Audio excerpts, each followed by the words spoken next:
গত ২ দিন দফায় দফায় শক্তিশালী ভূমিকম্পে কেঁপে উঠেছে ঢাকাসহ দেশের বিভিন্ন এলাকা। আতঙ্ক দেখা দিয়েছে মানুষের মাঝে। এবার এরই মধ্যে এলো ঘূর্ণিঝড়ের সতর্কতা।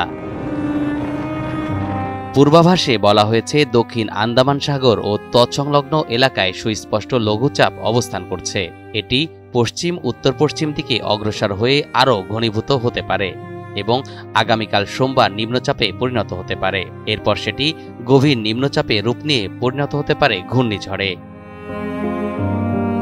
রোববার সন্ধ্যায় আবহাওয়া অধিদপ্তর থেকে বলা হয়, এখন যে সুস্পষ্ট লঘুচাপটি অবস্থান করছে এটি ঘূর্ণিঝড়ে রূপ নেওয়ার যথেষ্ট সম্ভাবনা রয়েছে।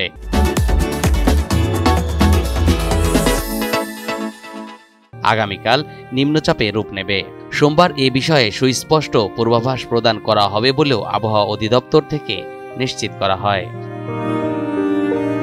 ঘূর্ণিঝড়টি ভারতের উড়িষ্যা, অন্ধ্রপ্রদেশ এবং বাংলাদেশের চট্টগ্রাম উপকূল দিয়ে অতিক্রম করতে পারে। সেক্ষেত্রে ভারত ও বাংলাদেশ এ দুদেশের উপরই এর প্রভাব পড়ার সম্ভাবনা রয়েছে। সম্ভাব্য এই ঘূর্ণিঝড়ের কারণে আগামী ৩০ নভেম্বর থেকে ৫ ডিসেম্বর পর্যন্ত সারা দেশে হালকা থেকে মাঝারি ধরনের বৃষ্টিপাত হওয়ার সম্ভাবনা রয়েছে। তরিকুল ইসলাম, এনটিভি অনলাইন।